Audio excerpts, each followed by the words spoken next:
Hello दोस्तों, मैं सौरभ आप सभी का स्वागत करते हैं हम अपने यूट्यूब चैनल एसएससी माहौल पे। तो दोस्तों आज की इस वीडियो में हम एसएससी सीएचएसएल 2023 के डीवी अपडेट दे रहे हैं, जो कि डिपार्टमेंट है आपका L22।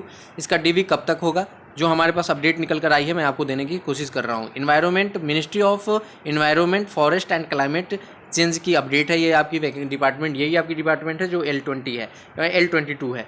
बहुत लोग कमेंट करके पूछते थे कि L22 का कब तक होगा, तो आप ये वीडियो वॉच कर लो, ठीक है। एक चीज़ है यहाँ पर, बुरी चीज़ ये है निकल कर आई है कि आपकी वैकेंसी जो है, एक्चुअल वैकेंसी वो कम हो चुकी है। तो अब वैकेंसी कम हो चुकी है और जिनको मतलब जिन लोगों का उस वैकेंसी कम होने के कारण जो नाम उसमें नहीं आएगा डीवी की लिस्ट में, तो उनका क्या होगा। तो सारी डिटेल्स मैं आपको इस वीडियो में देने वाला हूँ, जो भी हमारे पास इन्फॉर्मेशन है। वीडियो को पूरा वॉच कीजिएगा, वीडियो स्किप मत कीजिएगा, और चैनल पे पहली बार होंगे तो चैनल को जरूर सब्सक्राइब कर लीजिएगा, बेल नोटिफिकेशन ऑल पे रख लीजिएगा। टेलीग्राम से नहीं जुड़े हैं तो लिंक आपको डिस्क्रिप्शन में मिलेगा। तो चलिए, मैं आपको चीज़ें बड़ी नहीं करते हुए सारी चीज़ें शॉर्ट्स में बताने की कोशिश करते हैं, और उम्मीद करते हैं कि आपको इस वीडियो से थोड़ी बहुत ज़रूर हेल्प होगी। तो जैसा कि आप देख पा रहे हैं कि ये हमारे पास जो है फाइनल वैकेंसीज है, final vacancies for combined higher secondary exam 10+2 level examination 2023, जो कि आपकी हर एक डिपार्टमेंट की है।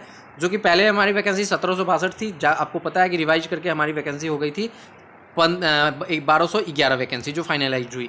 इसी पे सिलेक्शन हुआ सभी का। अब यहाँ पे बात कर लेते हैं कि मिनिस्ट्री ऑफ, यहाँ पर जो है आपकी department ministry of environment forest and climate change, ठीक है। ये डिपार्टमेंट हमारा यहाँ पर L22 जो आप देख पा रहे हैं। बहुत ही गौर से देखिएगा यहाँ पर चीज़ें क्या हैं, और मैं आपको ये अपडेट दे रहा हूँ, कृपया आप पूरे वीडियो को वॉच कीजिएगा। यहाँ पे देखिए, यूआर की कैटेगरी से 25 वैकेंसी थी, ठीक है। एससी से हमारे पास 13 रिपोर्ट की गई थी, 7 की फाइनल वैकेंसी है, फाइनलाइज्ड वैकेंसी, ठीक है। 7 यहाँ पे रिपोर्ट की गई थी एसटी से, 3 आपकी ओबीसी से, और 6 आपकी ईडब्ल्यूएस से। तो टोटल सब टोटल करके आते हैं 54, यानी कि 54 लोगों का सिलेक्शन इस डिपार्टमेंट में हुआ था सीएचएसएल 2023 के थ्रू। यानी कि 54 कैंडिडेट ने इस अलग अलग कैटेगरी से इस डिपार्टमेंट की कट ऑफ को क्लियर किया, और उनको ये डिपार्टमेंट अलॉट हुआ। अब चीज़ें क्या है कि इस डिपार्टमेंट में क्या हुआ कि डिपार्टमेंट फिर से वैकेंसीज अपनी रिड्यूस कर दी है, और ये 54 से वैकेंसी जो है आपकी 40 हो चुकी है। और ये 40 यानी 14 लोगों का जो है यहाँ से डीवी नहीं होगा इस डिपार्टमेंट में। अब चीज़ें हैं कि उनकी मतलब आगे फर्दर क्या होगा, क्योंकि 54 लोगों का तो नाम तो आ गया कि आपको ये डिपार्टमेंट मिला है मिनिस्ट्री ऑफ इन्वायरमेंट, ठीक है। लेकिन उनका अब वैकेंसी डिक्रीज होने के कारण सिर्फ 40 का ही सिलेक्शन हो पाएगा, डीवी हो पाएगा, ठीक है। तो उन 14 लोगों का क्या होगा, ये भी आपको मैं आगे बताने वाला हूँ। तो ये बहुत ही बुरी है। एक तो पहले से ही हमारे पास वैकेंसीज कम था, उसमें से भी 14 वैकेंसी सिलेक्शन के बाद भी कम हो रही है।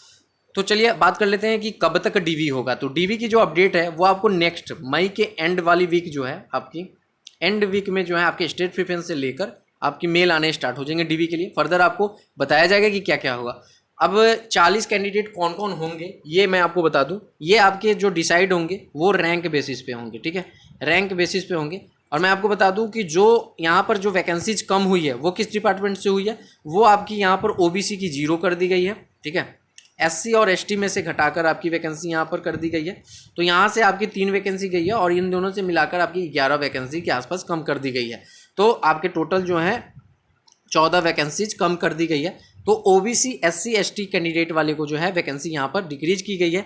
यूआर की फुलफिल है, ईडब्ल्यूएस की फुलफिल है। तो यहाँ पर आपके इस एससी एसटी और ओबीसी से जिन्होंने क्वालिफाई किया था उनका इस डिपार्टमेंट के लिए मेल नहीं आएगा। अब चीज़ें हैं कि उनका होगा क्या। तो देखो, एसएससी ने क्या किया कि डोजियर इनको भेज दिया है टोटल 54 कैंडिडेट का। अब इनके पास 40 ही सिलेक्शन के लिए हैं। तो ये क्या करेंगे कि इनमें से 40 का ये डोजियर रख लेंगे, ठीक है। अब ये डिसाइड कैसे करेंगे, वो आपके रैंक बेसिस पे करेंगे, ठीक है।